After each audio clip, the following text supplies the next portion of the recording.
On this episode of Narcissist Apocalypse, we talk with an abuse survivor named Shilo. And Shilo is part of an enmeshed family which evolved into marrying a faith-based abuser. It's a sinister story of scapegoats, puppet masters, smear campaigns, and toxic therapists.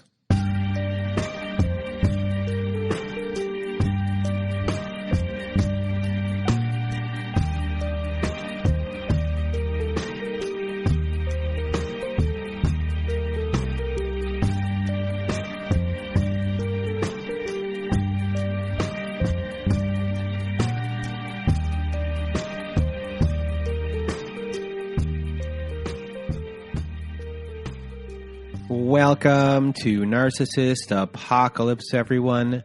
This is a podcast that gives a voice to survivors of toxic relationships. I am Brandon Chadwick, but my friends call me Chad, and thanks for tuning into this episode. So what is a narcissist, you may ask?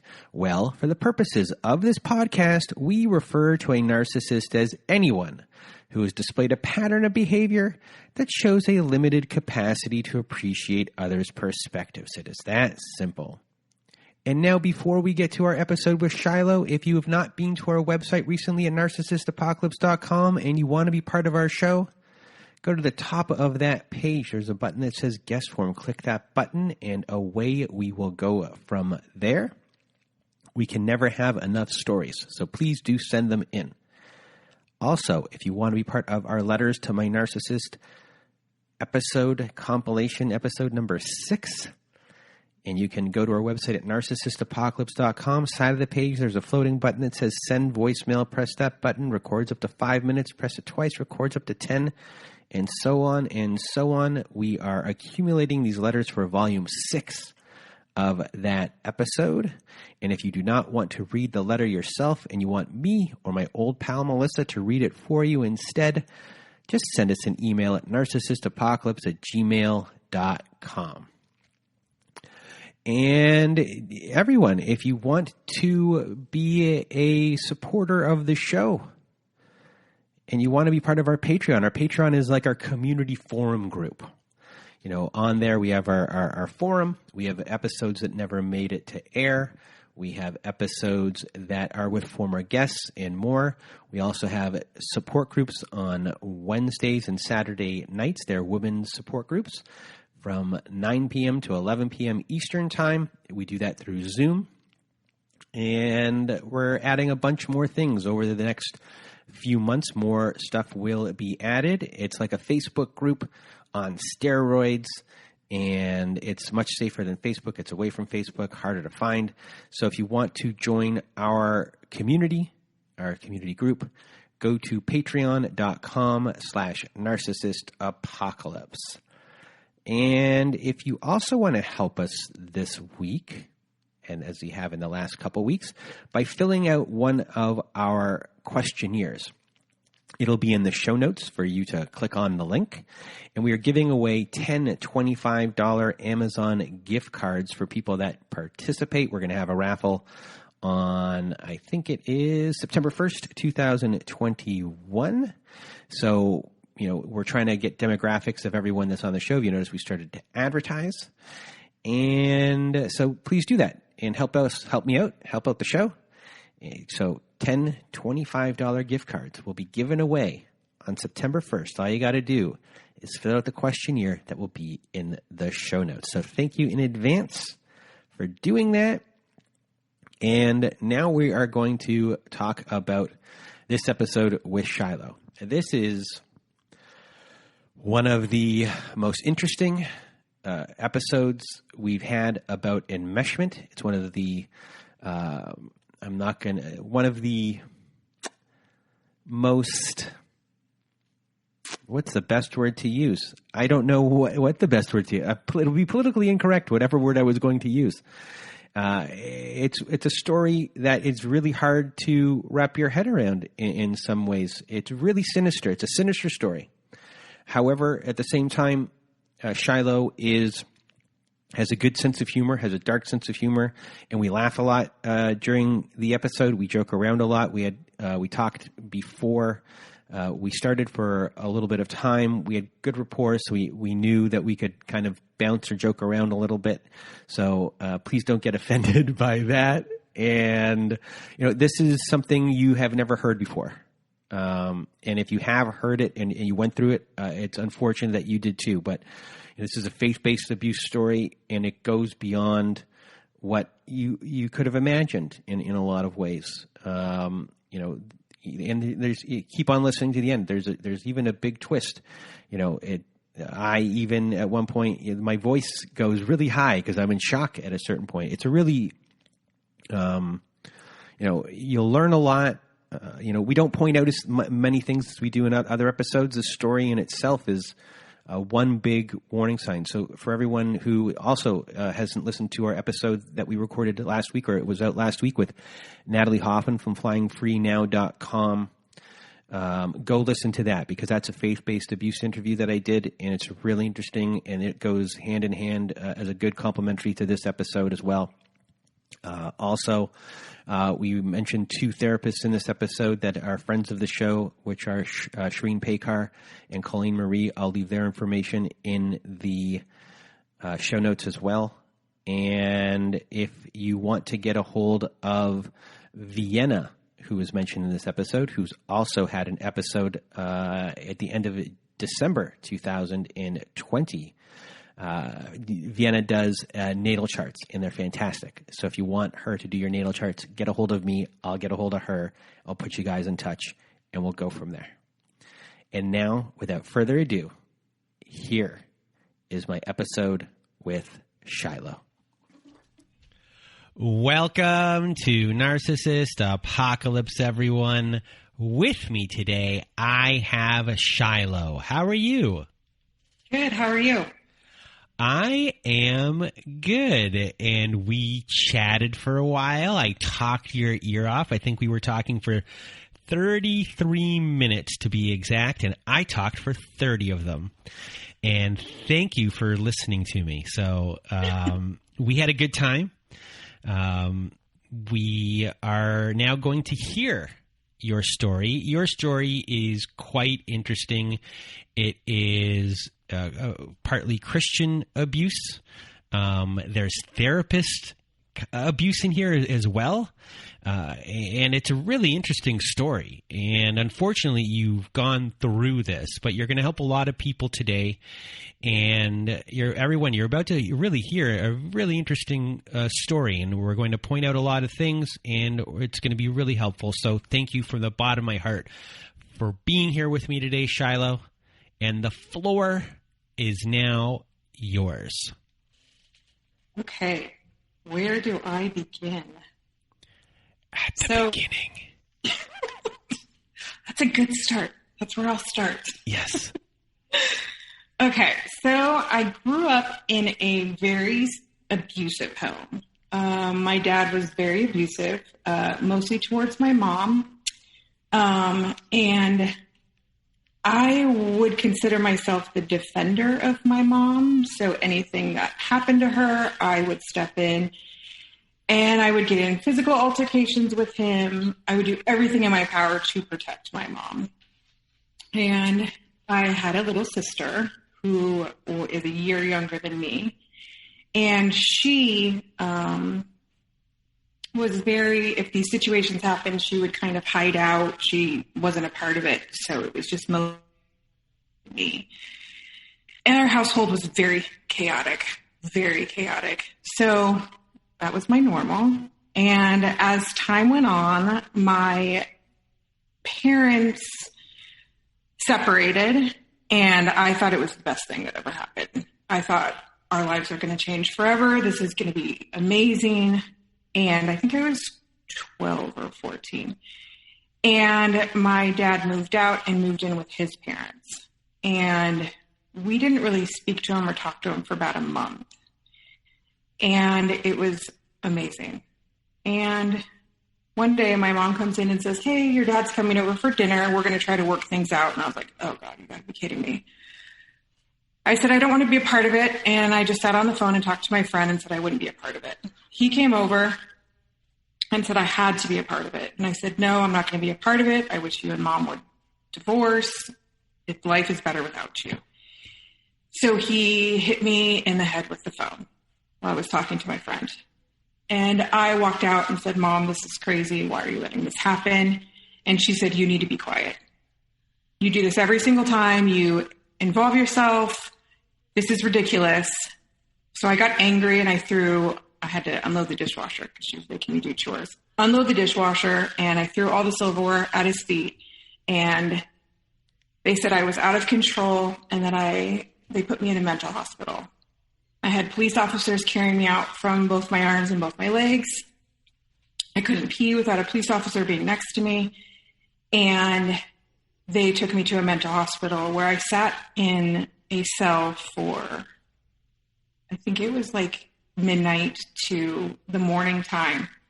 And I just sat there and held these bars with the little tiny window. And I thought, I must be crazy. This guy's abusive. I'm in a mental hospital. And it didn't make sense, but we came home and we never discussed it. And the abuse continued. I kept sticking up for my mom, and it just kept getting worse. And I was 15 and went off to a church camp. I would say throughout this whole time, too, my parents were very religious people. Anytime I confronted my mom on things that were going on in our house, she told me that I needed to respect her, that the Lord says to respect thy mother and father. And so I was never allowed to have a voice and say anything to her. But as confusing as it is, me and my mom and my sister were incredibly close because of the abuse. We kind of became this little team. And when I was 15, I went to a church camp and met this guy. And he is the guy that I married and have been married to for 17 years. So before we get into the story of your husband, or soon-to-be ex-husband, mm-hmm. You know, you're 15 years old here. Yes. Are all of your I assume all of your friends are in this type of community, and yes. That everyone's beliefs are similar. Exactly. And they're mostly Christian beliefs. Yes. So yes. Are you able, I guess, are you able to trust anyone? Do you trust anyone? Like, do you trust your friends? I didn't, there were situations where I would tell my friends, but it almost is like people didn't want to believe it was happening. My mom was a very like, hey, on the surface, we all look amazing and happy. We don't come from an abusive home. They went to church every Sunday. My dad was a deacon. But when you went home, my mom would say that my dad was full of demons. And so it was, I just, even though my dad is abusive, I just believed, my God, this guy has demons in him. How scary. Why the hell are we staying in this house? My mom would take in, a few times she took in a few abused women into our home. So I couldn't make sense of our situation that our home is chaotic, our home is abusive. But on the outside, everybody thought our home was fine. Mm-hmm. But my mom's sisters all were, one of her sisters was married to somebody who was really abusive. So they kind of all knew that my dad was abusive, yet nobody did anything about it. Did that answer your question? Yeah. Is it likely that a lot of this community was abusive and everyone hid it? Yes. Okay. Oh, yes. And when you went to the church to say, hey, my mom had gone to the church a few times and said, hey, I need help, and they would never show up. So as I grew up, it was a lot of like, hey, let's shove this shit under the rug. And as our rug got bigger, nobody wanted to talk about it. My mom did not want to discuss it. Only she could discuss it and say how horrible it was for her. But if you brought it up about like me or my sister, she would tell you, be quiet. You're the, those kids who act out. I was the kid who acted out. I was the crazy one. I was the loud one. I was aggressive. I was that type of kid. So by that time I was already put in this box of this. Yeah, in a non-faith-based home, it would probably be the mom could complain about it, or the dad could complain about what was going on, and then if you complained, they would probably get you're ungrateful. Yes. Yep. But it was more of, not that I was ungrateful, it was more that I actually wasn't allowed to speak because I'm supposed to honor thy mother and father because that's what God said. So the Christian belief system was very strong with you. Oh, it ran through your veins. Oh my goodness. It was, but I believed it to a lot of levels because I just thought, like, my mom would say, just pray, God's going to save us. God's going to save us. And I thought to myself, oh shit, it's been a long time. Where's God? I can't find him. I prayed, I've done everything. And she would always just be like, that's okay. I think the Lord's coming. The world is so corrupt. The Lord's coming. And I was like, oh my God, the Lord's coming. And I would be terrified that the Lord was coming. I was like, I want to be with my kids. Maybe it'd be best if the Lord came and I wouldn't have been married. But just kidding. So, I don't know. I would say everybody had the same belief system. Yes. So no safe space. There was no safe space. So I interrupted you for that, and so let's go back to, you met your husband at the age of 15 at summer camp. Yes. He seemed interested in me and then didn't seem interested in me. It was very confusing. But by this time I had kind of not a good dynamic with guys. I always thought that, like, if you did anything a guy said, they would like you. And that was never the case. So I met him, and about 6 months later after camp, we kind of got back in touch, and I was like, hey, I'd like to date you. And he's like, no, I don't want to date you. And I was like, oh, okay. And then we kind of hang out, and I'd be like, hey, do you want to date? He'd be like, no, I just got a girlfriend. And I'd be like, okay. And then time went on, and I was like, hey, do you want to date again? At this point, now I'm pathetic. And he's like, no. Okay, fine. I'll date you. And so we started dating. And when we started dating, he seemed very nice, very quiet. But as I noticed while we were dating, he was incredibly smart, like so smart, like genius smart. And I felt so incredibly stupid next to him. I just thought, this guy he's just incredibly smart. And anytime I had an opinion, he would tell me I was wrong. He would out-talk me, or he would win every argument. And I just believed, like, my God, this guy's smart, and I'm just dumb. So my mom took a real liking to him, and my mom would go out for coffee with him, and they would always hang out. And after that, my sister started dating his brother. And at this point, we thought this was the coolest thing that ever happened. Me and my sister are dating brothers. We could all be close. All of our families could be close, and this will be amazing. And fast forward a little bit, my parents finally divorced because we reached the age of 19, and my mom knew me and my sister were about to move out, and she said, I'm not staying here with him. So we need to go get our own place so we can all live together. So me and my mom and my sister moved out, and my parents were divorced when I was 19. And how was that taken by the community that she divorced? Because obviously she stayed for a long time, and the belief system would have been like, honor thy husband. So like she obviously got to that point. So how did that work out? How was that whole dynamic? Well, at this point, I grew up non-denominational, and we went to kind of like a smaller church where they're accepting of everyone. Just kidding, they aren't, but they're very judgmental. But through this period of time, when I met my husband, he was Catholic.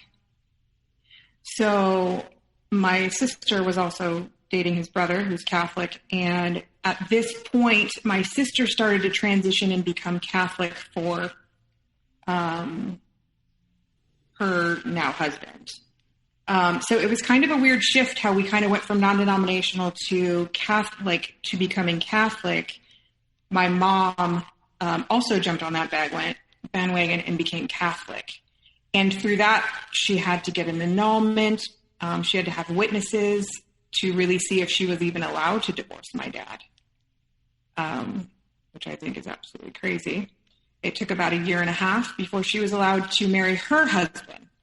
So I don't know, it's all ridiculous to me. But her family was happy that she divorced my dad.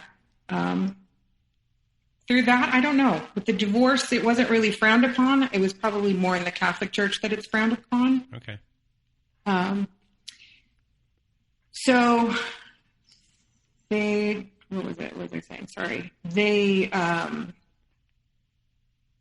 was I talking about divorce? I don't even know what I'm saying. This is why I don't interrupt people. No, I get it. I get it, but I like it. Okay. For everyone who's listening, if I keep this part in, we discussed before why I don't always jump in all the time, and this is the reason. Because I go blank.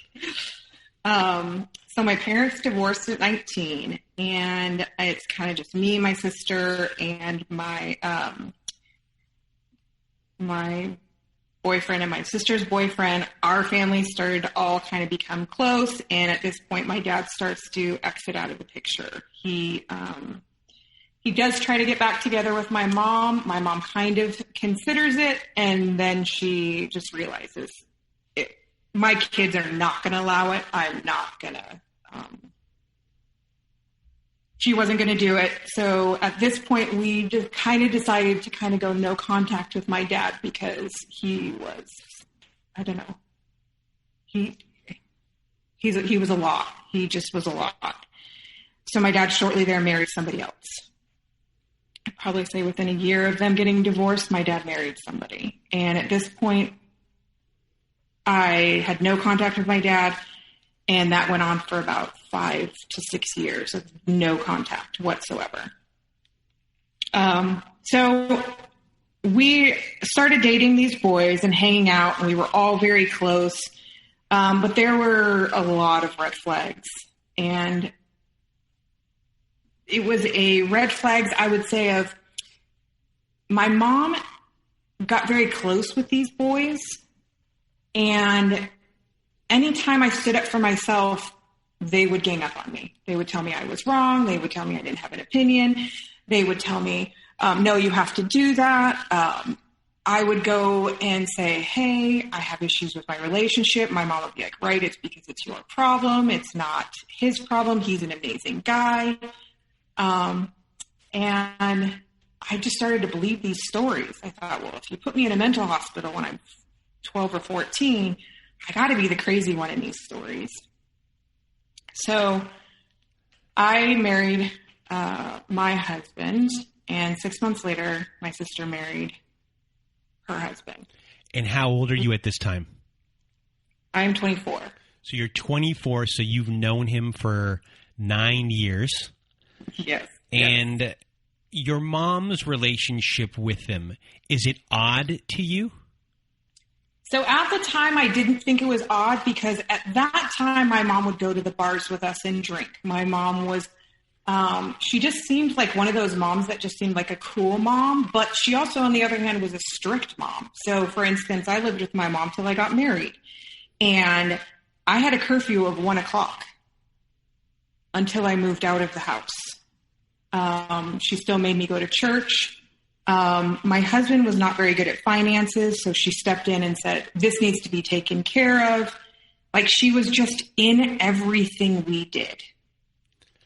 So your mom was enmeshed in your life, in all of your lives, and her relationship with your husband was the mom is supposed to have the daughter's, the child's side. Yes. In this way, though, it sounds like maybe she thinks you're all her children equally, and she's not playing. She's not going to be taking any sides here. She's looking at it from a different angle completely, and most likely a religious angle. Yes, and I also thought that she. I just always thought, because she has a different relationship with my sister. And so because I was so trained as a child to believe I was the problem, like when I was a child, my dad tried to kill her. And I had to come home from my friend's house to help take care of her. The police would get involved. My dad would say he was going to press charges against me. And my mom would say, well, then nobody gets in trouble. She just didn't have, when I was younger too, my dad did this thing where he stood at the door and he locked us out, and he stood at the door and he looked at me and I thought, holy shit, is this guy evil? Like it was the creepiest thing I've ever seen, that I thought, oh, he really is possessed. He really is full of demons. I now believe what my mom's saying. It's all true. My mom just kept saying that my dad was this bad guy. Like she just kept reinforcing, but then when I would go to her and say, I have problems with my husband, my mom would say, no, you're the problem. Like I was when I was the kid. And she would tell everybody I was the problem. Because I think I disrupted it and said, hey, there's something wrong here. Why are we doing this? And she'd be like, shh, be quiet. I'm not ready to step up and do anything, is my guess. And I guess, do I ask this question now, which is, do you think that your mom is on the spectrum as well?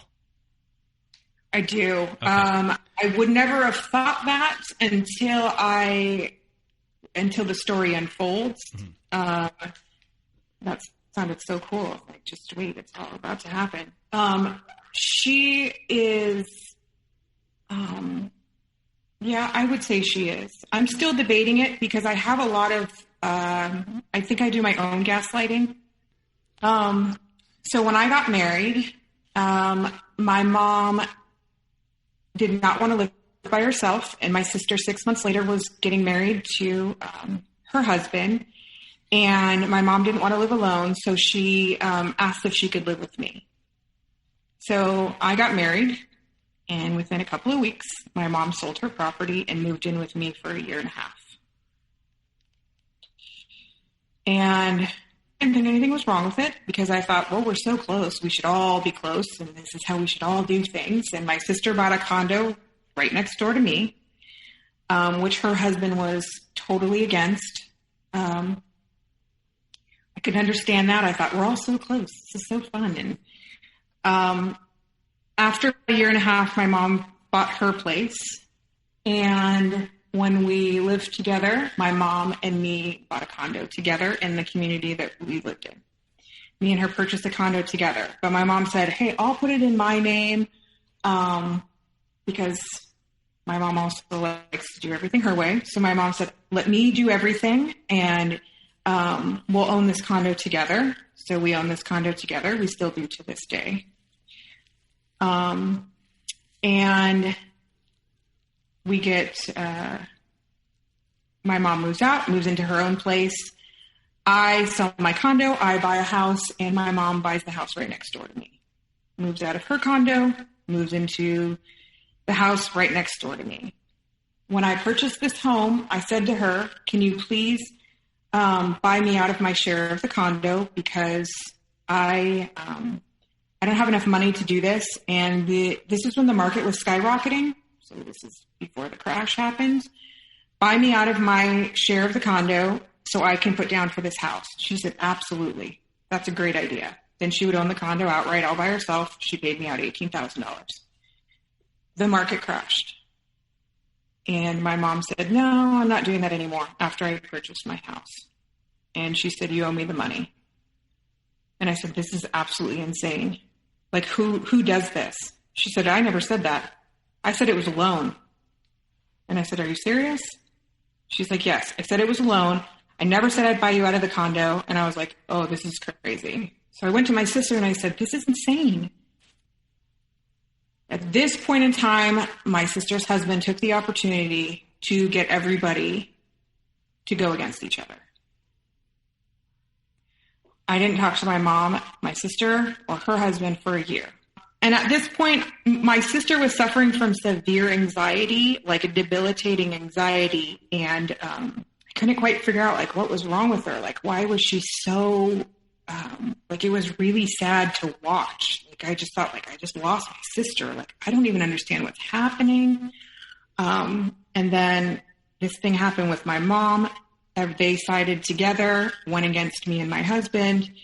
And at this point, this was where the form started of the powwow against me. After about a year, me and my sister tried to figure it out. We kind of started to become close again. My mom didn't want to discuss anything. She just wanted to become close again. That was it. My mom does not want to discuss anything. If you try, you are breaking a commandment. So as time went on, my relationship was very, very, very toxic. Constant fighting, constant. It was just chaotic. And this is with your husband. This is with my husband. Okay. And at this point, I went to my sister and I said, I don't know what's wrong. I can't figure it out. I know I'm not the only problem. And she's like, you are.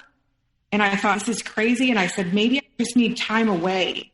And she goes, well, if you ever stayed at my house, me and her husband discussed it and said that they would have to run it by my husband if I was allowed to. And I thought, what the fuck? Like, you're my sister. Like, you should be there for me.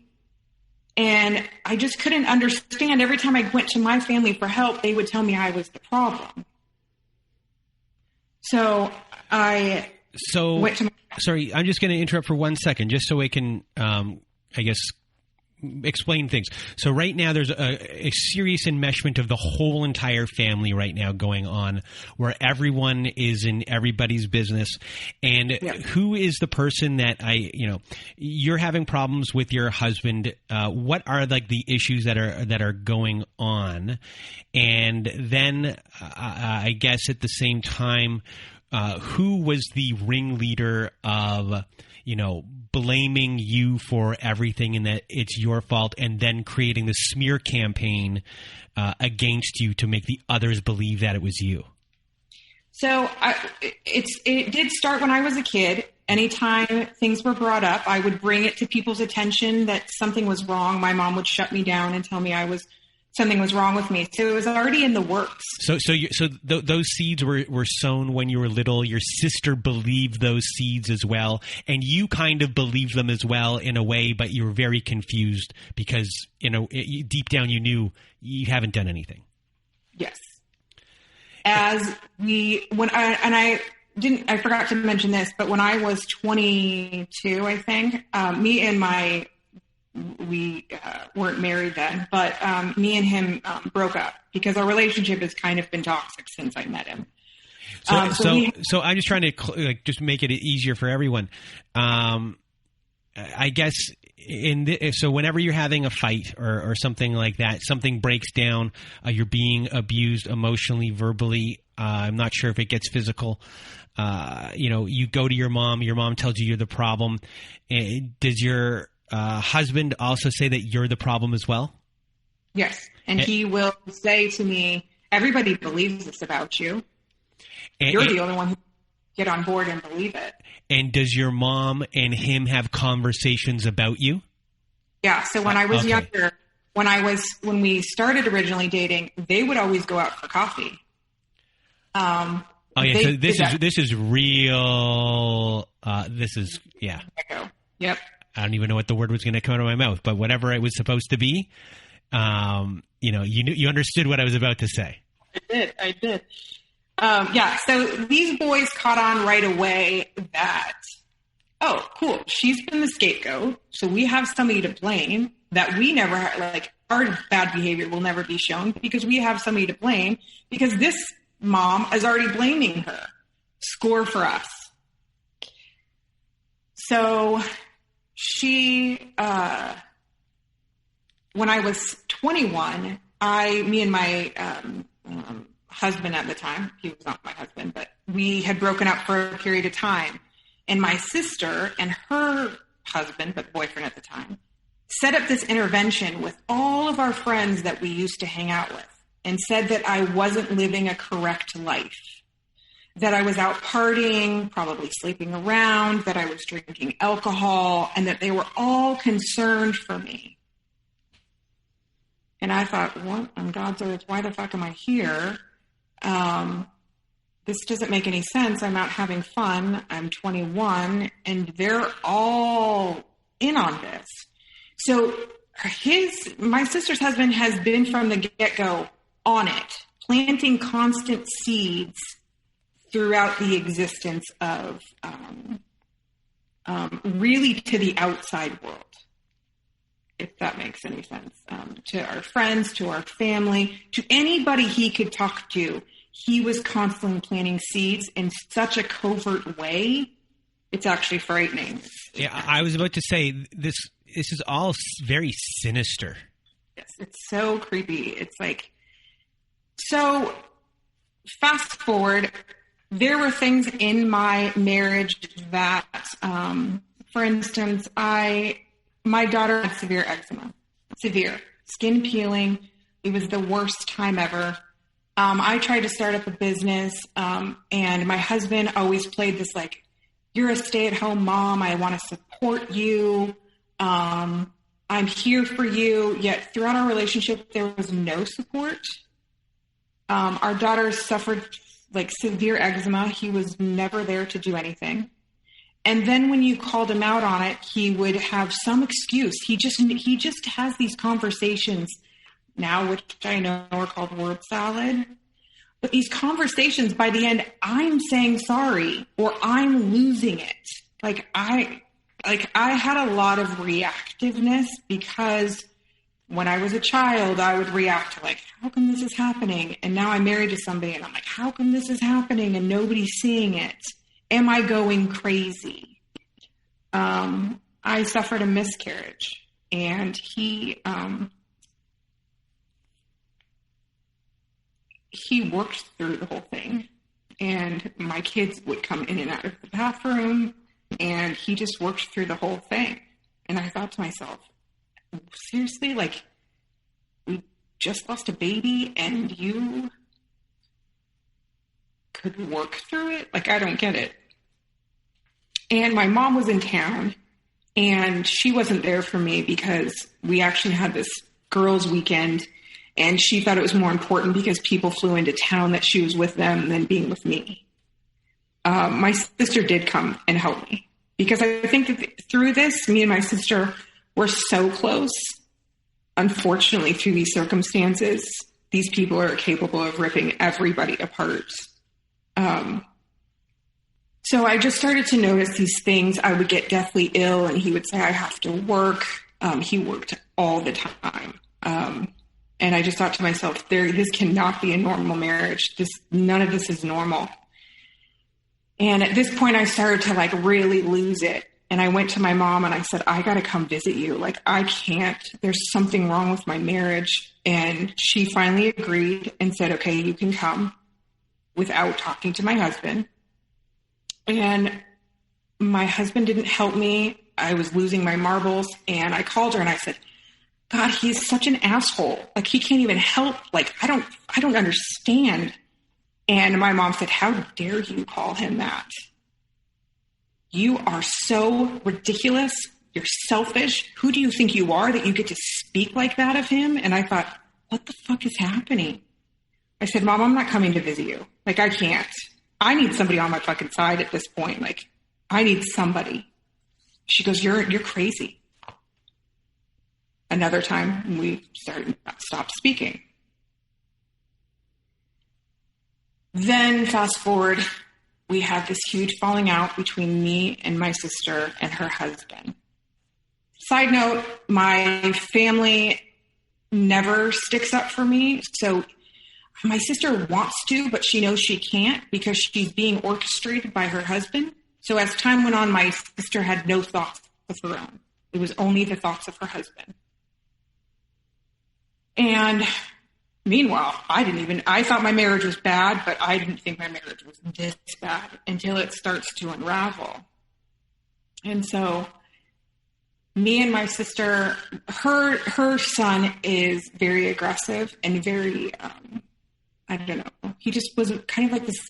He just kind of picked on my daughter, and I finally said enough is enough. And at this point, by me saying enough was enough, her husband went all in and was like, at this point, like, dude, you're going to be cut out of our family. So at this point, me and my sister barely have a relationship, like barely. We go from talking 3 times a day, seeing each other at least once or twice a day, to not even really speaking. And I went to my mom and I was like, this is crazy. And if nobody's catching on to what her husband is doing, everyone is blind. And she's like, no, you're crazy. This is you. You're the one who's always angry and always yelling and always doing these things. And I thought to myself, like, at this point, like maybe it's got to be me.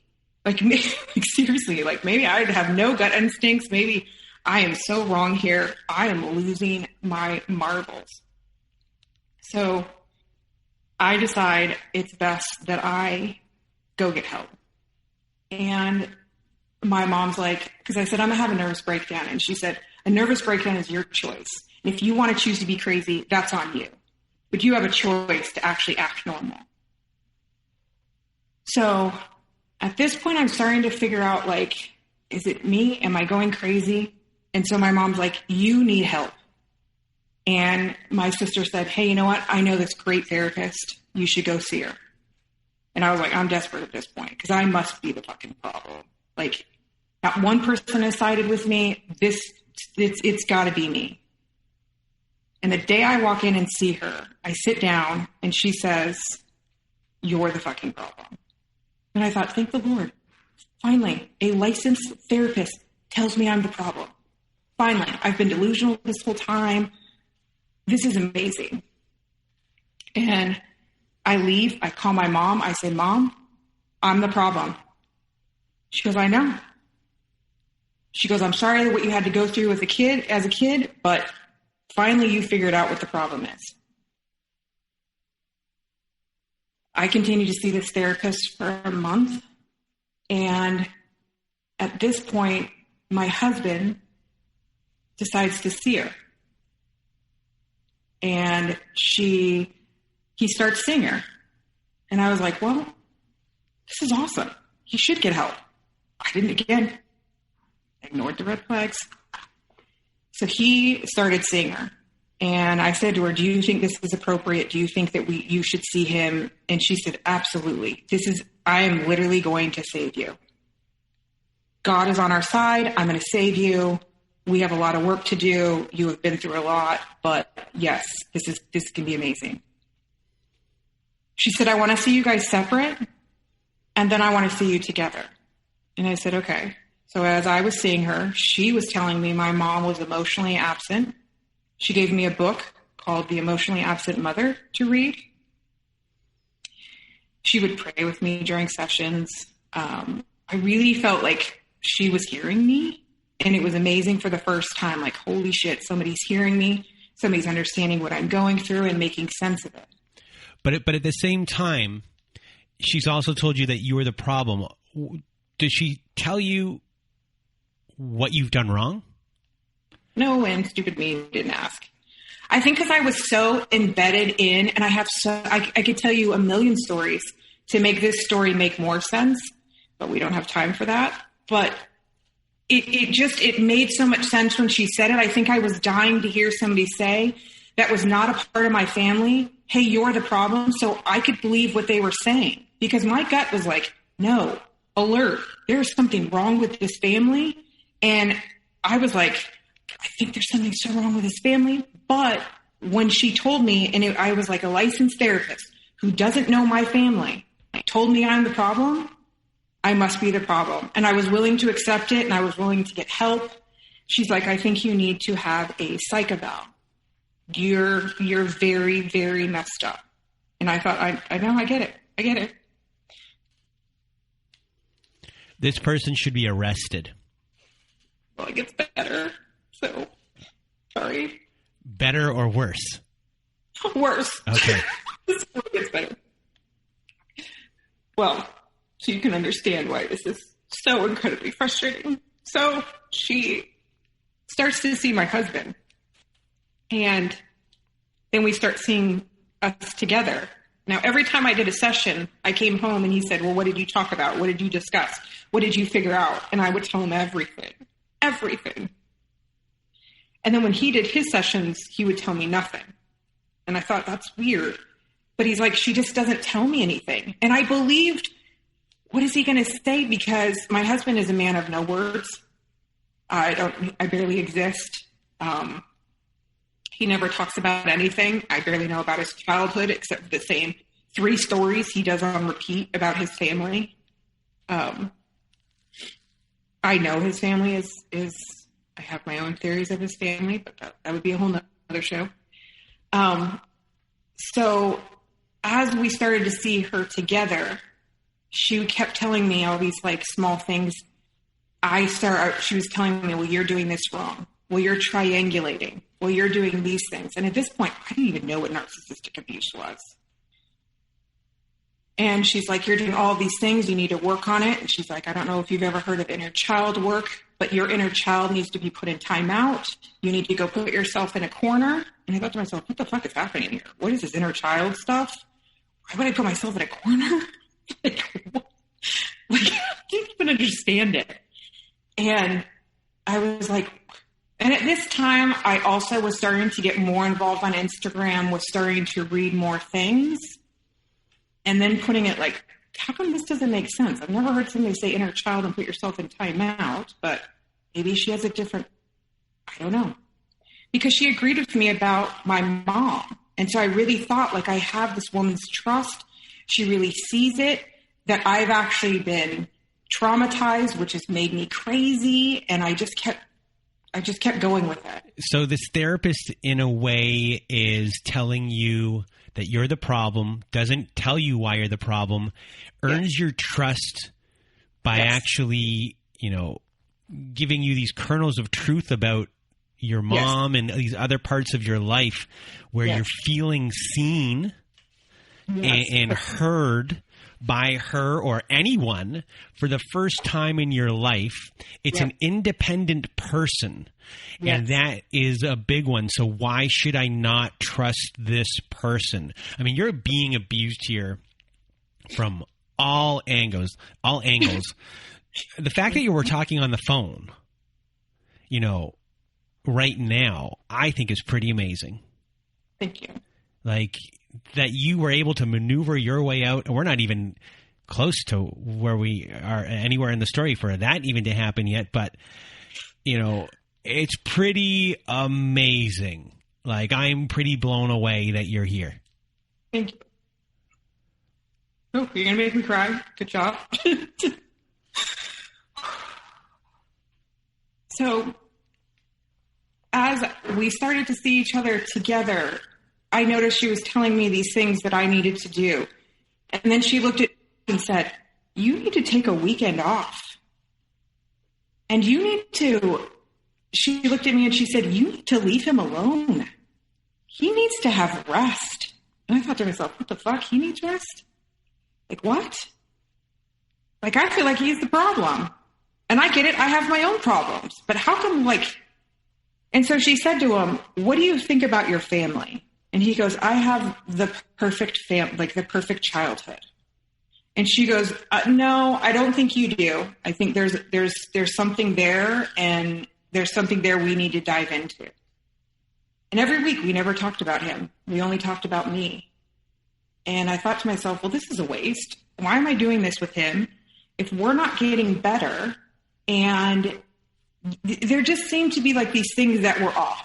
And then I'd come home and I would tell him, like, dude, I think there's things off. And he's like, oh yeah, I believe there are things off. I think she's crazy. And I was like, well, I don't think she's crazy, but I think that there's just something off in this. But every time I go, she just kept feeding me these bad things with a good thing. So throughout this process, my husband, side note, we are not talking to my sister or her brother, or my mom that much. Like, our relationships have really died off. But at this point, my husband starts his nonprofit, and his brother wants to be a part of it. And I said, do not let your brother be a part of it. I think this is the worst idea ever. Do not let him be a part of it. And my husband said, absolutely, I won't let him be a part of it. He's just occasionally going to help me. Well, that wasn't the case. He actually hired him, and his brother started working for my husband. This other company came in and said, hey, I think you're amazing. Will you take over my company? And my husband said, absolutely, but my brother has to come with me. Side note, he was telling me that his brother was not going to be a part of any of this. Not the case. His brother was going with him the whole way. So they started this, took over this company together and started to work together. And at this point, I was like, there's something wrong here.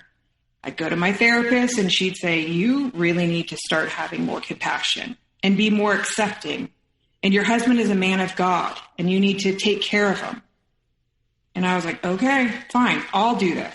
So I was like, you know what? I'm going to be really supportive of your business. I'm not going to be mad at you for taking your brother with you. And through that year, our finances just went to shit. And I thought, what on God's earth is happening here? And I bent over and threw out my back, but like hurt my back, like debilitating, can't move, like a month. And I was like, dude, call the ambulance. He's like, no, we can't call the ambulance. We can't call the ambulance. And I was like, dude, call the ambulance. I can't move. Like, what? Something's wrong. So we called the ambulance and they were like, could you, like, you don't have to go, but you can go. And my husband's like, dude, stay. Don't go. Don't go. You'll scare the kids. Don't go. Let's just stay. I was like, okay, fine. As my back started to get better, I couldn't find the mail key. And I was like, where's the mail key? And at this point, now I'm understanding that he's starting to do these little lies. And I finally found the mail key and figure out he is not paying our bills. That we are late on all of our payments. And I go to my mom and I say to her, I don't know what's happening. It's still at this point where I'm not really talking, but I was like, I need somebody to talk to. And my mom was like, well, you need to start doing something about it. This is your responsibility. I kind of don't want to hear about your relationship anymore. I'm kind of getting sick of it. Like, enough is enough. And I go to my husband. I'm like, dude, this is all a mess. There is something wrong here. And he finally goes to his brother and was like, hey, something's wrong here. My finances are wrong. He ended up, his brother was stealing from us the whole entire year. But what his brother was doing was telling everybody that my husband was stealing. So he had already started to plant all these seeds in everybody. So, okay, sorry, I forgot to tell you this part. You know, there's the condo me and my mom own. Well, we have a bank account together. And these are where all these red flags started to pop up that I knew that something was wrong. And I went to, or my mom came to me and said, hey, I need to take you off the bank account because when I sell this condo, I want you to have all the money and all the benefits from it. And if you're a part of my bank account, you're going to get hit with taxes. You really should not be on this bank account. And I was like, that's weird, but okay. I just trusted it. I went with her to get taken off. And the guy's like, only family members do this when they believe somebody's stealing from them. And I started laughing like, stealing? It's so stupid. Like, who would steal? And my mom looked at me and was so scared. And I was like, what? And I left and I was like, that was so weird. And we never discussed it. But come to find out, my sister's husband was stealing from my husband for the past year, but started to plant all these seeds in everybody's head that my husband was the thief. He also did this with the nonprofit. Now, I looked at the bank account because I thought something's so wrong here. So I looked at the bank account for the first time because I'm not in the finances. And I went and did the finances and found out he had stole $20,000 from us. So at this point, I go to the therapist and I say to her, hey, dude, he stole from us. And she goes, I believe that he, your sister's husband, is a sociopath. Like, I believe that there's something so wrong here. I believe he is a sociopath. And she was so angry. And she couldn't believe he did this to my husband. Because at some points, I thought, like, maybe is she like my husband? Maybe is she like, I don't know. My mind started to go. Because I thought, how can this woman never be mad at my husband for the majority of the shit that he's doing? And she's like, he's a sociopath. You need to not talk to these people. Cut all contact from them. Cut all contact from your mom. Like, you need to get out of this. And at this point, I cut all contact with them. And then anytime we got into contact with other family members, they were so weird and they were upset with us and I couldn't figure it out. I couldn't put the picture together until now. So this is an interesting situation where, you know, your mom is a piece of work. Mm-hmm. This therapist is the worst therapist I've ever heard of. She's, in my opinion, she should have her license taken away. And you have two brothers, because your sister, well, we're not even including your sister here. You have these two brothers. They're both terrible people. One is way worse than the other. Yeah. So you have all of these things going on. Now you are no contact. You're having these problems with your husband. So your husband has been, verbally abusive and mentally abusive towards you, correct? The whole entire time. So when this happens, do you look at your husband and be like, he's not that bad of a guy in comparison to what else is going on right here? Like, do you have some sort of bond with him in this kind? Because it has to be weird, because now you're both the victims of something together. Yes. So how confusing is that? It is, because I would say that my husband is actually, you would think he's not sweet-natured because he's kind of just quiet and he's kind of just there. If you were around, you'd never think that he was ever like mean or verbally abusive.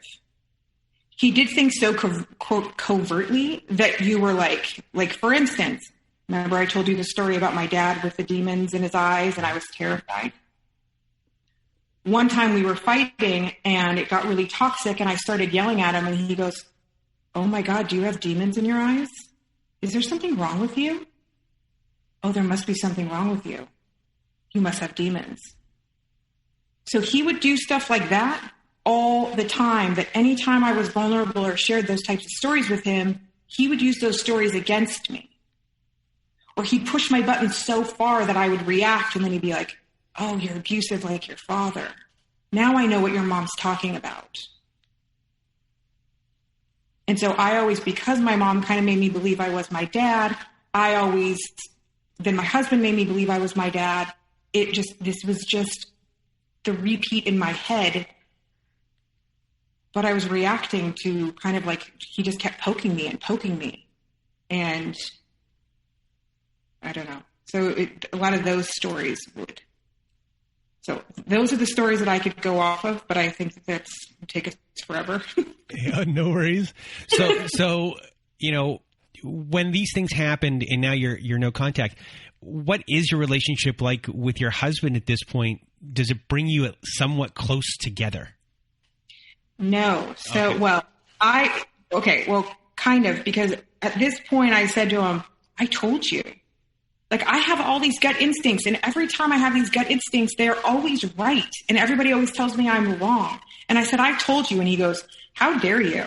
I am going through so much." And I said, "Seriously? I've been telling you this whole time. We're on the verge of divorce because of what your brother has done throughout the history of our relationship."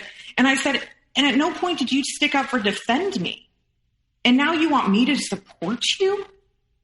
Like, what?" And he would just twist everything back to him. And I never got the Like, you saw this coming. Nope. It was always, I was wrong. I didn't handle it appropriately. If I would have handled things better, everybody would have seen it. So it was my problem. So at this point, we decided we were going to separate. And I said, I have to separate. I can no longer be in this home with you. And we decided to sell our house. Side note, I had a dream of always moving, but he always said no, we couldn't move because he never wanted to until he had no contact with his family. And then we were allowed to move. But before we moved, I went and saw the therapist with him still, because we're still seeing the therapist through this. And I told her I need to separate. And she said, no, that is a bad idea. Do not separate. You need to be with him. He is a man of God. You need to be with him. And I was like, I can't. And she's like, you have to. And she said, promise me you'll give it a certain amount of time before you separate. Give him a chance. He's going through so much. And I was like, okay, fine. I have nobody. I just thought at this point, like, maybe he's not a bad guy. Maybe it's been his brother this whole time. Maybe his brother has orchestrated this whole thing. So before we continue, I have one question. Okay. And it's just my own curiosity. How old are your kids at this time? How old are you at this time? And how are your kids doing? And what are they dealing with? So at this point, my son is, I'm just going to give you a roundabout because I have lost all track of time, especially through the coronavirus. He was probably 12 when this whole thing went down. And my daughter would be 8, and then my other daughter would be 3. But they grew up in such toxicity that they always viewed me as the bad guy. Because he was so calm and collect, and he just sat there, and they would always look at me like, why are you reacting? Like, what's wrong with you? But come to find out, he was planting seeds in their head. So, for instance, right before we moved, I'd probably say about 6 months before we moved, we got into a very toxic fight, and he told me that I should go date other people, and that I don't know, it was this stupid toxic fight. And so I was like, fine. And I looked up a dating site, and I was like, I'm going to send this to him, and I'm going to really get to him, and, stupid reactiveness. And I thought, stupid, don't do that. Don't play into it. You're in therapy. You got to learn how to not react. And so whatever, but come to find out, he does a lot of snooping. So he snooped on my computer, saw that I went to a dating site, and then showed my kids and said I had been cheating on him forever. And my kids were crying, and they were like, I can't believe you did that. And I was like, I didn't. And he would take away finances from me. So he was always making people believe I was this person that I wasn't.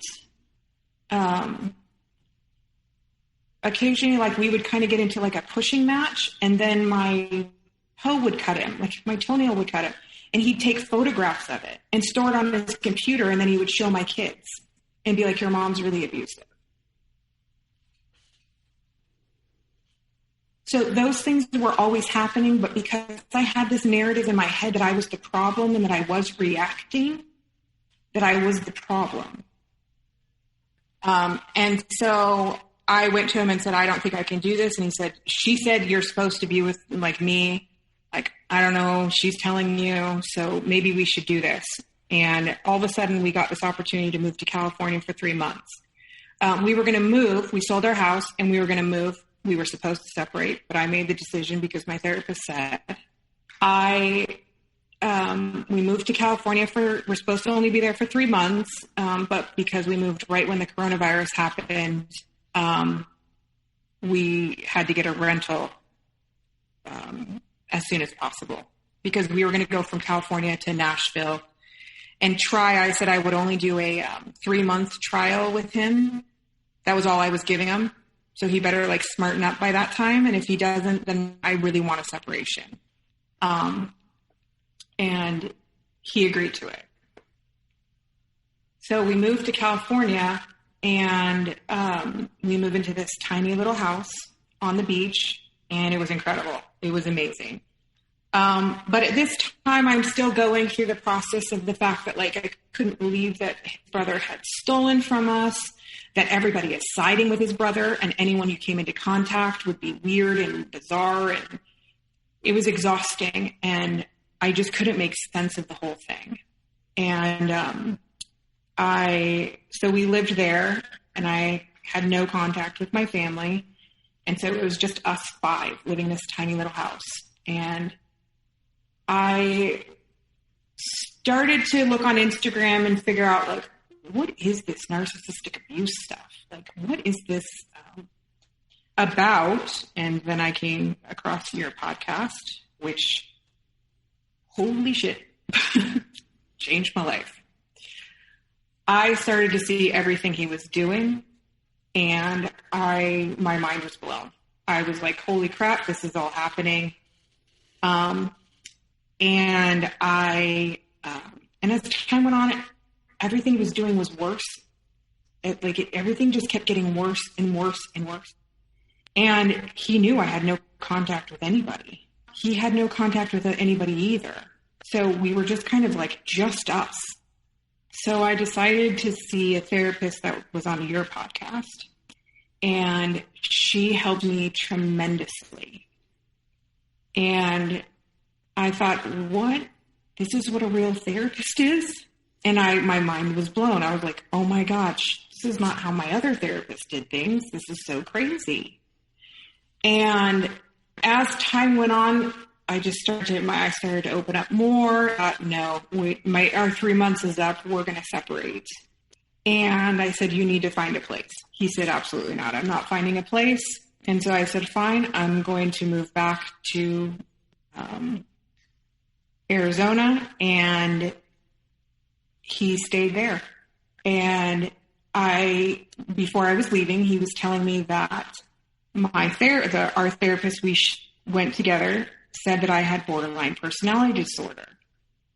And I thought to myself, have I been fooled by this man this whole time? Like, has he been like tricking me this whole time? And I thought, I got to go tell her. Like, the world needs to know. And I wanted to know if the borderline personality disorder thing was true. Like, did she say this about me? And so I went to see her when I moved back to Arizona. I went to see her, and our first session, I said to her, my eyes are open. Like, I see a lot of things. And she goes, well, what are you talking about? And I said, I've learned about narcissistic abuse. Like, this is incredible. And she's like, well, no, you're wrong. And I said, what? And I said, well, let me tell you this. Me and him, I'm figuring out a lot of things about him. And he told me that you said I had borderline personality. And she goes, what? Oh, no, I never once ever said that. And I was like, okay, thank you. It's confirmed. He's been planting these seeds in my head. She goes, so we kind of, the majority of the session was just kind of catching up, my life in California. So we didn't really dive in and discuss anything except for that. And she said, I'd like to see you again. And I said, yes, because I couldn't see the therapist in California. Then I'm just going to restart back up with her. And because she already knows my story, I don't want to restart therapy over again. This would just be easier. And so the next session I went to was horrifying. I sat down and I said to her, I kind of said me and my husband had kind of gotten into this little argument, and I was kind of telling her, and she said, I'm going to need you to be quiet. I said, okay. She goes, you're dead wrong about everything. And I said, what? She goes, you're dead wrong. Your husband is a man of God. And you are the least compassionate human being I've ever come in contact with. I thought, what is happening here? What? And I was so shocked that she said that. I didn't even know what to say. And she goes, you have the hardest heart. And I said, what? She goes, you have zero compassion and you have a hard heart. And you're so fixated on all of these people. And I said, what? I don't understand. And she goes, I got to tell you something. Your sister's brother is a pillar of the community. He is an incredible human being. And your sister is so well respected in the community. And she is also a pillar of the community. And at this point, I was like, this can't even be for real. Like, what on God's earth happened in these past 2 weeks that this took place? And I just sat there stunned. And she goes, and let me tell you something. Which, my God, I love their kids. She said, their kids are incredible people. And their daughter, they have an older daughter, is a pillar of the community as well. And I was like, what on God's earth? And she's like, she babysits for everyone. She's making her own money. She's an incredible human being. And she's going to grow up to be so respected. And everyone is going to love her. Which, of course, she's an amazing human being. She goes, but your kids, they're going to grow up my kids are going to grow up to kill themselves. And if they don't kill themselves, they're going to grow up to be very disturbed people.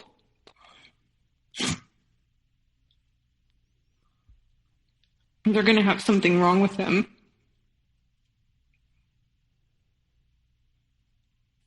And she goes, they don't even care about you.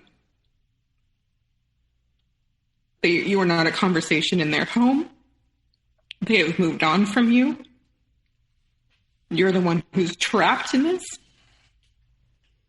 She goes, I know I've said things about your mom, but these people are pillars of the community, and your husband is a man of God. And I can help you, and I will help you, and we will get you fixed.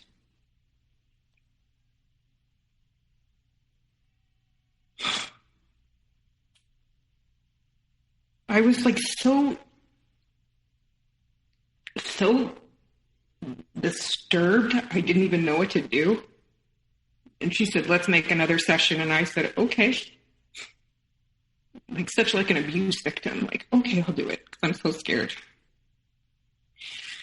And I left the session and I couldn't believe what she said.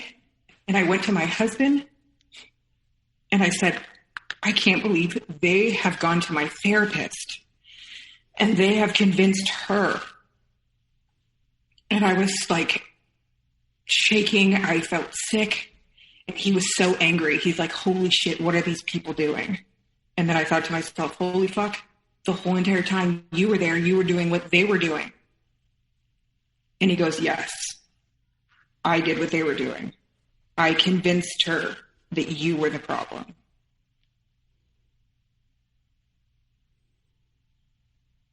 And at this point, I didn't know what to do. So I stayed in Arizona and I found another person on your podcast who does hypnotherapy, who has been incredible for my healing. And she has helped me through so much of this. And me and my husband now have been separated for about a year, and we're planning on divorcing. So when your husband admits that, because I didn't know that he admits this. Mm-hmm. I mean, your world at that point must be blown away because like, he really is admitting that he's been gaslighting you to all of these people, everything, and smearing you. Mm-hmm. He said at this point he tells me that he did do this with her. And then at this point he does admit that him and my mom had conversations about me. And he started to admit a lot of things. And at this point I started to think like, well, maybe he sees what he's doing. Maybe he understands who he is. But then, so we're separated, but because we have our kids, we would go back and forth from California, and we would be at least with each other probably about 5 days out of the month. We would be together in one house.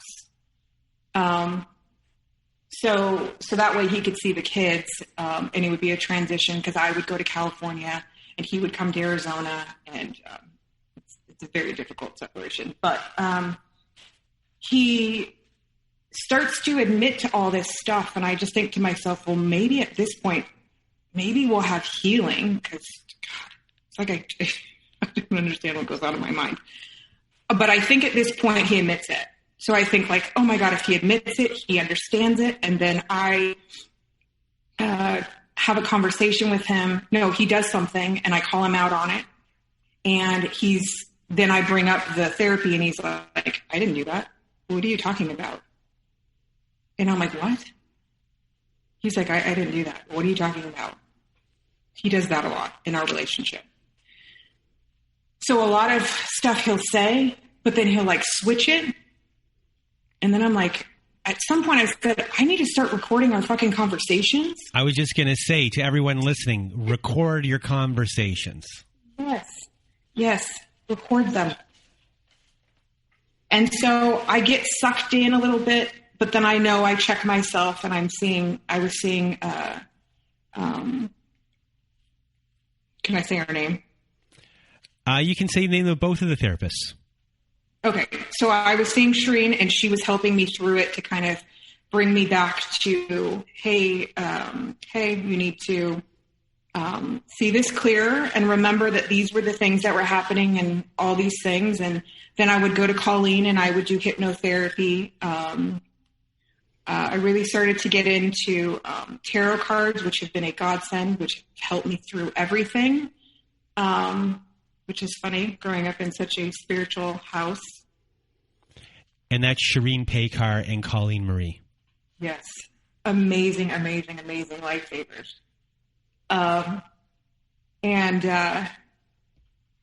So I've stuck to my guns and we're going to separate. We're just trying to be in transition of where we want to be, as if we're going to be in California, if we're going to stay in Arizona. But through all of this, I've had no contact with my mom for almost 2 years, except she reached out to me and I decided I would talk to her. And that conversation was horrible. She told me I was, that my husband is the most dishonest man she knows, which is weird to me because she supported him forever. And that my sister's husband is literally the most godly man she knows. And that she's so disappointed in me that she questions me as a mother. That I am money hungry and I'm only contacting her for money from the condo we own together. Which was not true because she contacted me and said we needed to talk after not speaking for almost 2 years. So I never contacted her. She told me I was money hungry and that I was a disappointment to everyone and that everybody knows it. This was a theme too. It was always everybody was in on it. But anytime I went to say something to somebody, everybody would be like, what are you talking about? Like nobody was ever in on it with me. I said to her, I went through something so traumatic because the therapy session set me back so far. I'd come so far in my therapy And then when I went and saw the toxic therapist, it set me back so far because I believed maybe I was a bad mom, that maybe, I don't know, that everybody's in on it. Like at some point it's got to be. And I told my mom, I said, I went through something so horrible with this therapist. And she said, I don't understand why you're not taking that therapist into consideration. I said, I believe that you and my sister and her husband have gone and seen her. And she goes, that's none of your business. And she goes, you need to learn how to forgive because you do not have compassion. It's like she just reiterated everything that toxic therapist said to me.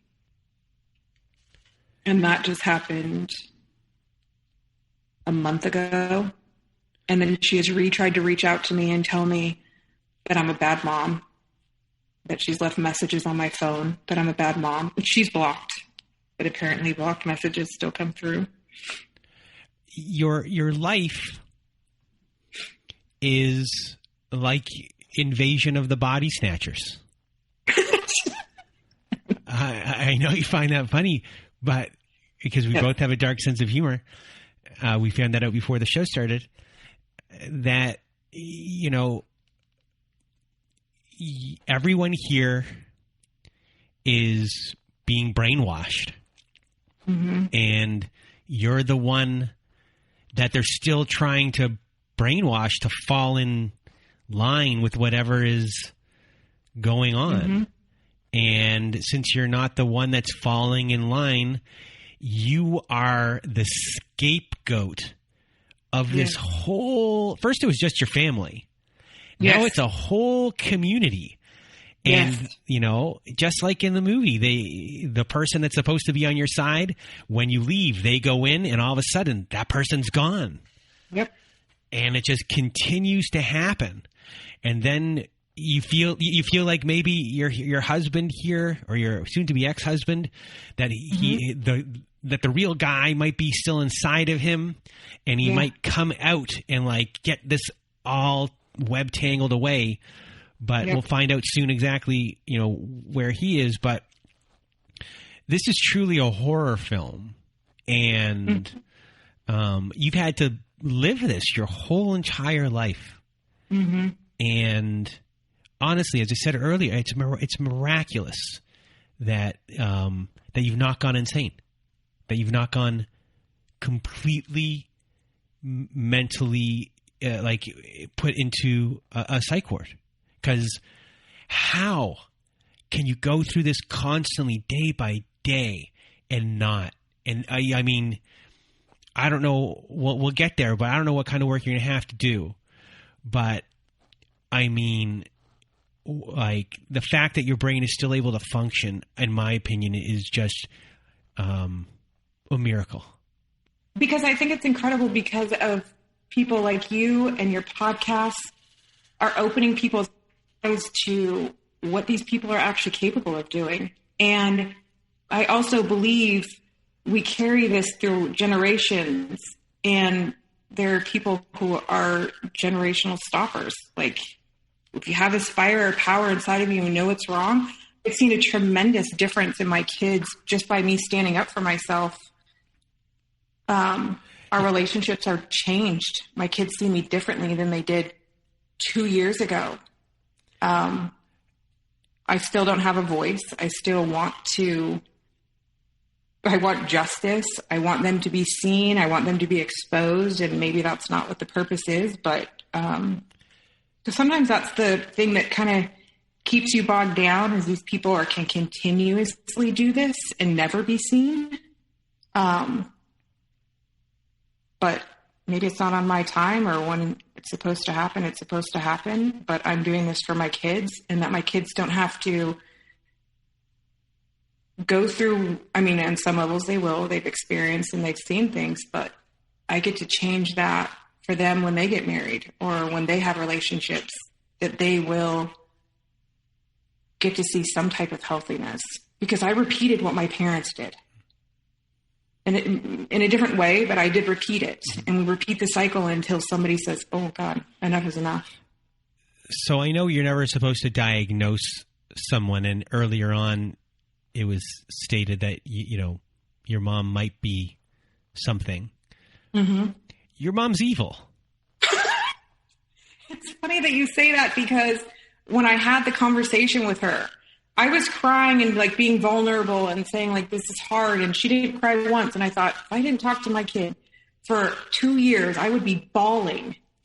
And at one point she asked me a question and I started to answer it. And then she laughed, but she did this like weird, evil laugh. And I thought to myself, what is happening here? And I think once you start to be around these people, or you involve yourself too much with these people, I don't know. I think my dad did a lot to her, but I think she carried it on from where she grew up. She repeated the same behavior. And now all my mom knows is abusive men, and that's why she sides with them. And I think it's sad and unfortunate.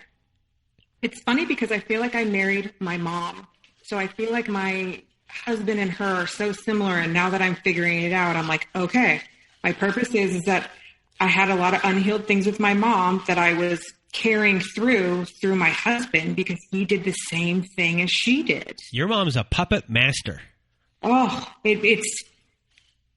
it's crazy because I look back and I say, God, I defended you. I stood up for you. It's funny because you didn't know. I didn't know. And it's interesting because my husband's family did stuff to my mom, and I stood up for my mom and I defended my mom.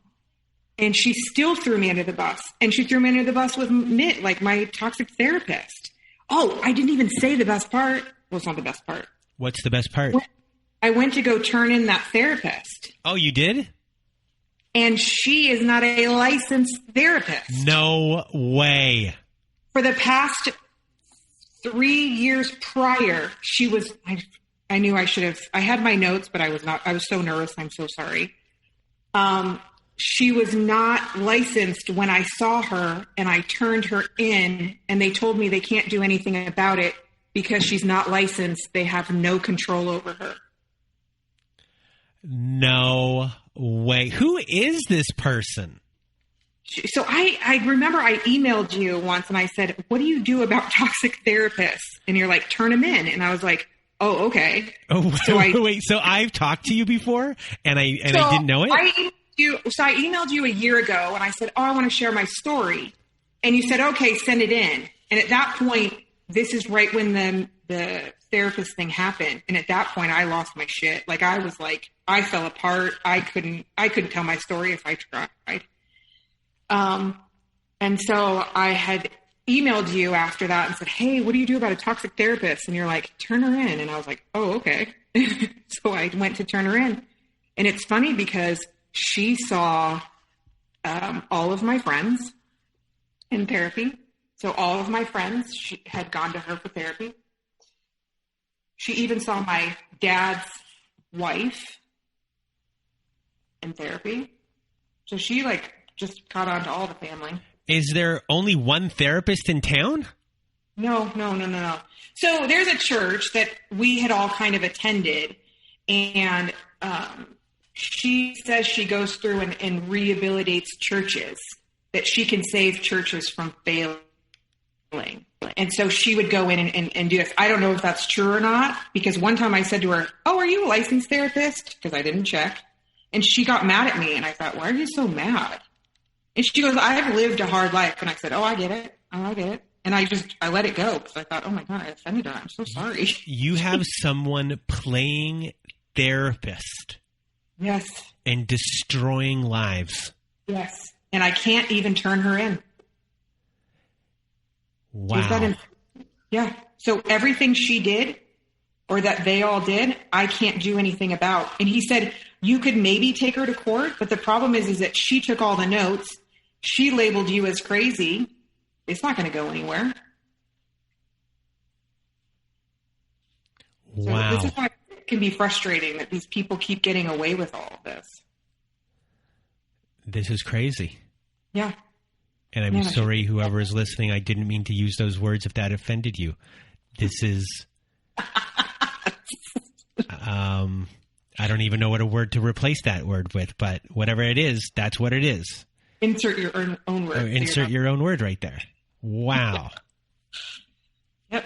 So that's, mm-hmm. Oh, wow. So before we even get to where you are with your husband, I really have one question that I'm kind of dying to know. What is your relationship with God right now? Oh, that's a great question. I don't know. I've stepped away from that, and I've really delved into the spiritual, doing like the tarot cards has helped me far more than me going to church every Sunday. It's incredible. It's literally been life-changing. I started to get into like the pendulum and the tarot cards and Reiki, and I'm in a month I'm going to learn how to become to do Reiki, which has helped me so much. And I know I'm probably saying it wrong. I say it wrong every time. But I've kind of started to go down that road. And like, your mind is powerful, and we are capable of healing ourselves, and we can change these things. And I think that growing up, they put so much reliance on God opposed to actually doing the work. And I don't know if like one day I will go back to church, or if one day I will go down that road. I don't know, but I'm open, opposed to being so closed off and closed-minded of religion.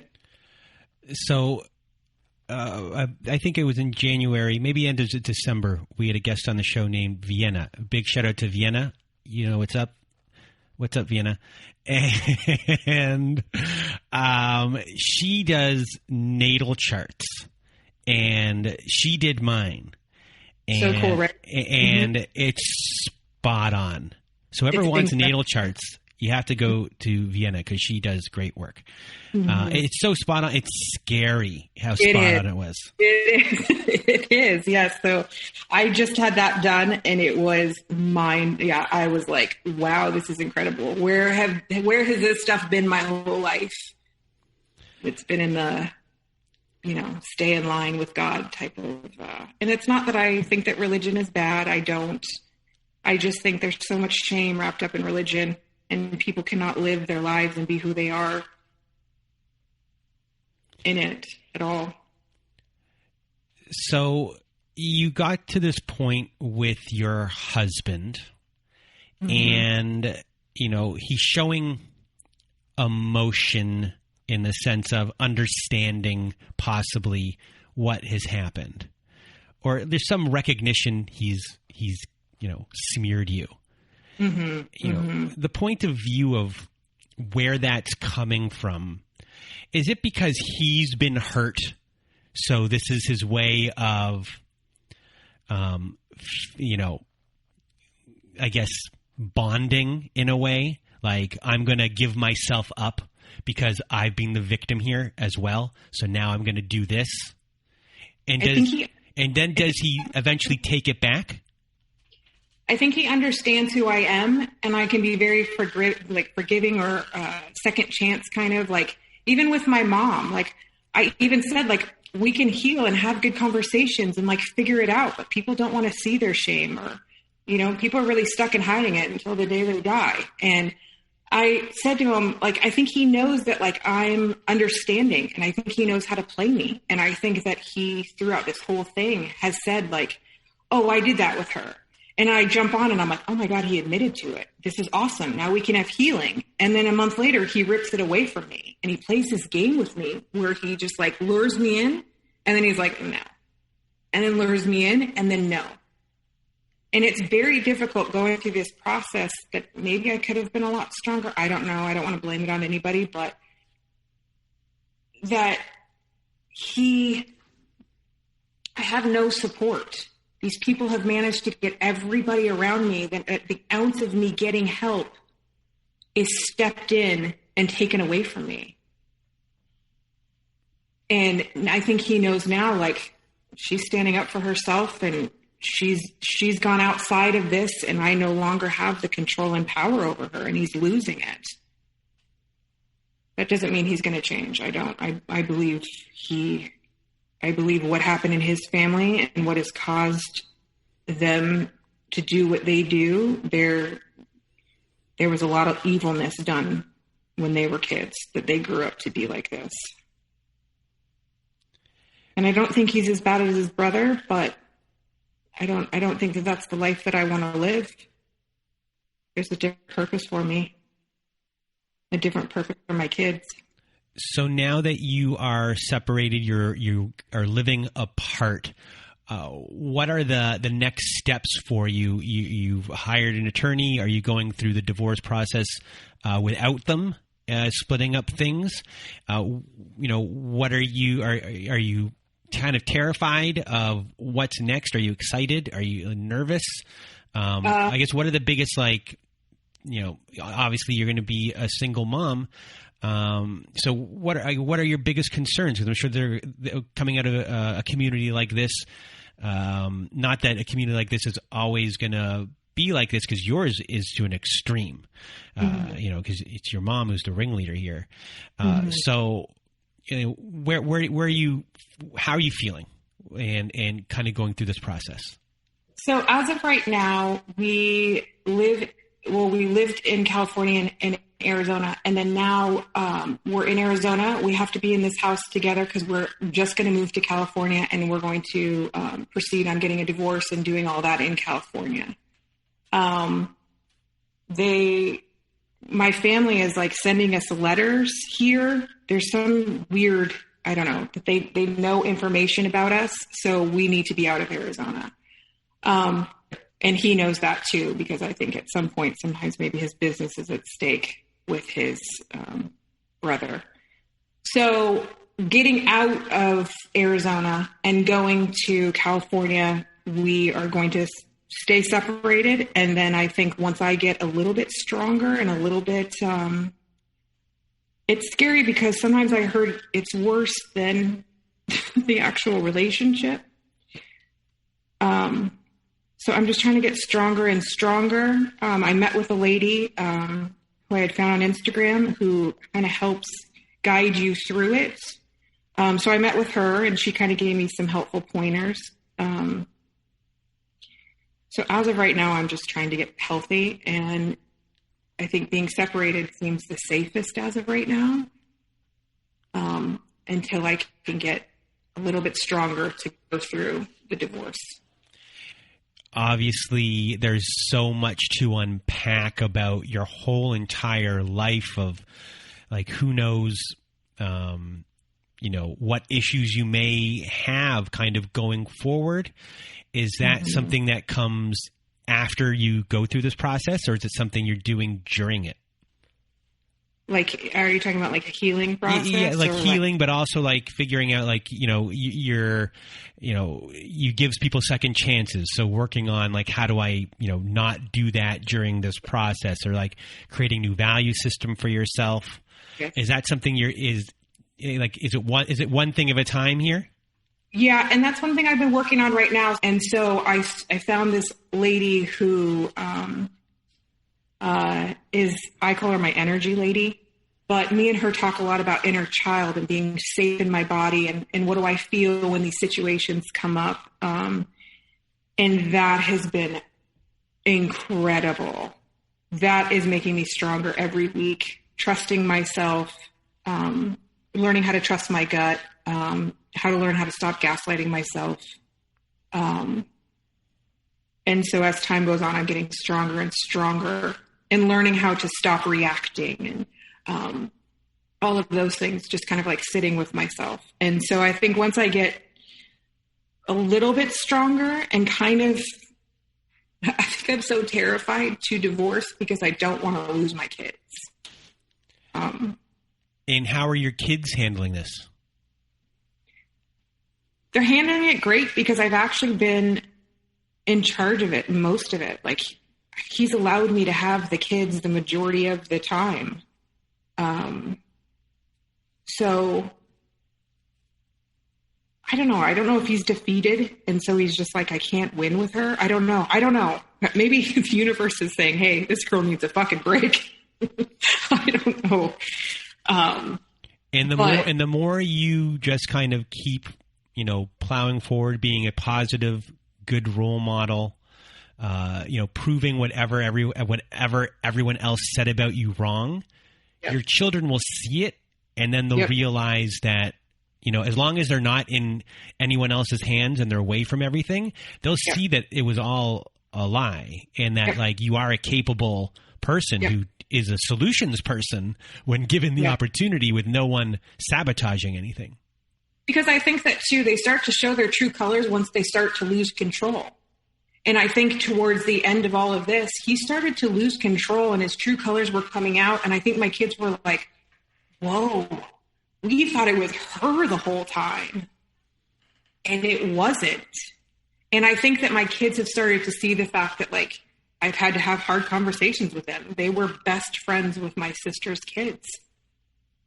And they can't make sense of these situations, like they're too little. And we've had to have good conversations and hard conversations. And I think through this whole thing, they're starting to see, like, wow, there are really toxic people out there. And my mom has always been taking care of me. And she's really trying. And have they been able to make new friends in the community that they're in? Yeah, so it's been awesome. So we did come back to Arizona because my kids had so many friends, and I just thought because of the hard times that Arizona would be a better fit. And right before we left, they started to make amazing friends in California. And so going back there, I think, is the best plan for us. And they're excited, but they're also used to being here. So it's hard for kids. They can't understand. So before we leave today, do you have any words of wisdom or advice for people who are going through the same thing? I love that you say that, because every time somebody says it, I'm always like, well, what did I say? And now you're asking me, and I'm like,